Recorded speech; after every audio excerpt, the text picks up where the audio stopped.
Everything had to be brought in by helicopter, including sniffer dogs to help find bodies.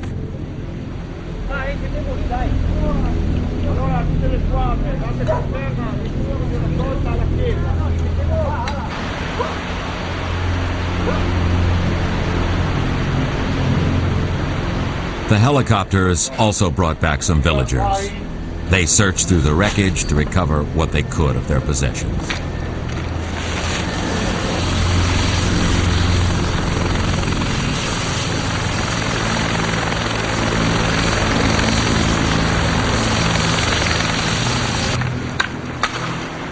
Even at first glance, the damage seemed appalling, but it was actually far worse than it appeared. Much of the village was simply buried. This is 30 feet above what once was street level.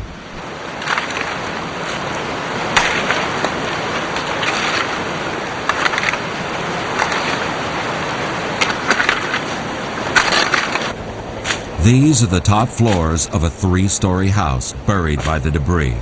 More people died in this village than any other. Some were probably even entombed beneath the rescuers' feet.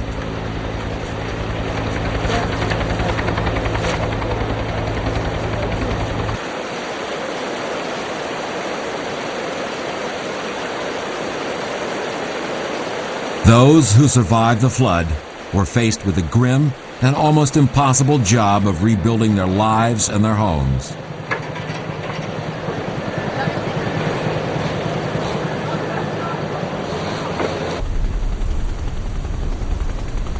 "600 people were homeless. 250 houses were destroyed. Many villagers never returned after being helicoptered out."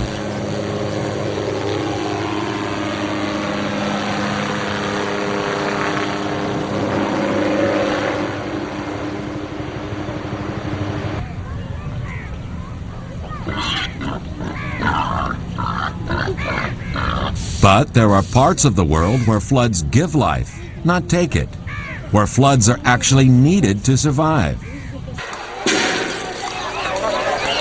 In India, there are just 2 seasons, 8 months of dry, followed by 4 months of very wet. In the dry season, the parched soil turns to dust. Water is precious.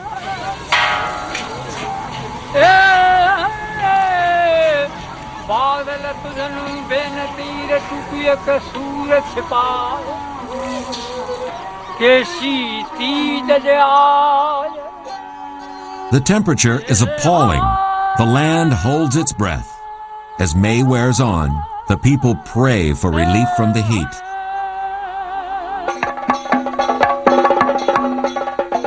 To them, Indra, the rain god, is powerful and strong. Symbolically, he battles with the demon king and the forces of evil and drought. And when he wins, the monsoon begins.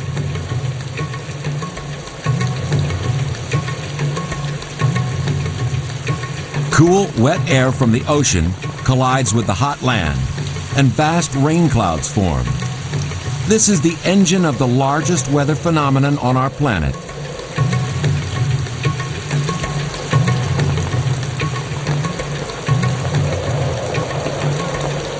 The monsoon rains start in the south and move north. It takes more than a month to travel all the way up India, saturating the land and bringing celebration and euphoria to the people.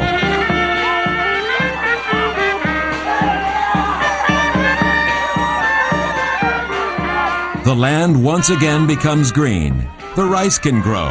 The wells fill with water.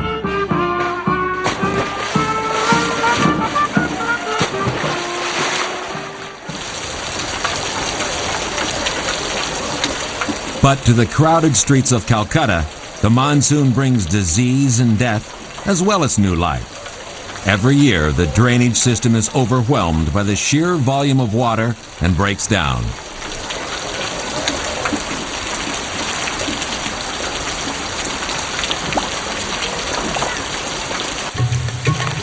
But without the monsoon, there would be famine and death on an incalculable scale. For the monsoon floods bring life to the fields, and the rice will be harvested before the land dries back to dust. The timetable of life is driven by the arrival and departure of the monsoon.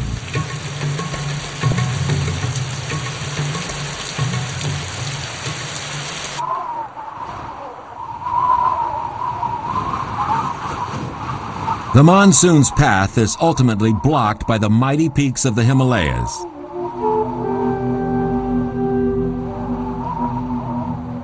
High in the mountainous region just south of the Himalayas lies Cherrapunji, the wettest place in the world.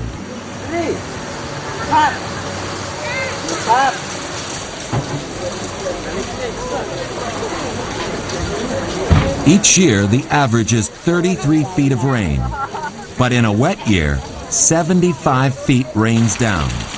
For comparison, Washington State gets about 10 feet every year.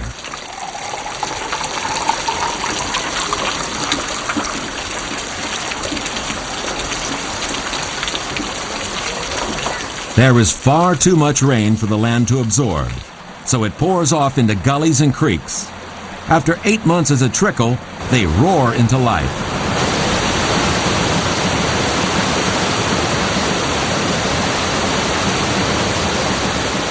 Water pours off the high plateau of Cherrapunji. From this height, its destination is visible. Far below lies India's flooded neighbor, Bangladesh.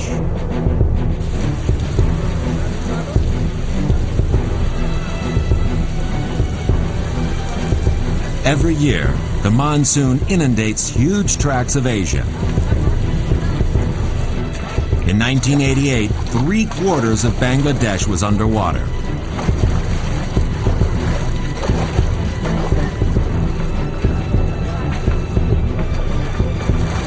The monsoon has helped form civilizations across half our planet.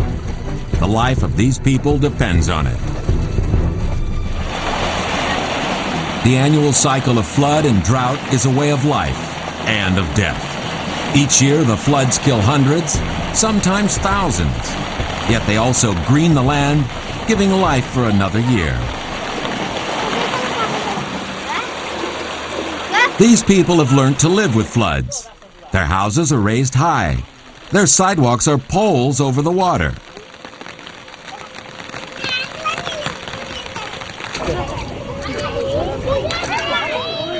Even in a normal year, floods cover 1/5 of Bangladesh. The Bangladeshis coexist with flood.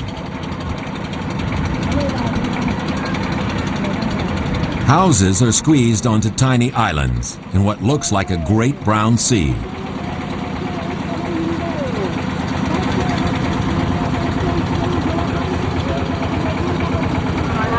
The country is crammed with people. 2,000 people in every square mile. It's like putting the whole